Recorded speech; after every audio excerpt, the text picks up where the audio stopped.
కనులు కనులతో కలబడితే ఆ తగవుకు ఫలమేమి? కలలే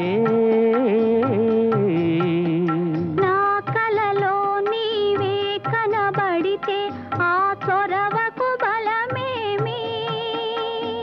మరులే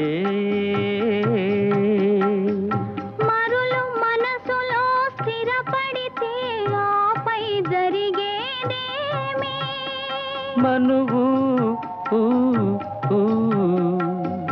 మనువై ఇద్దరు ఒకటైతే ఆ మనుగడ పేరేమి?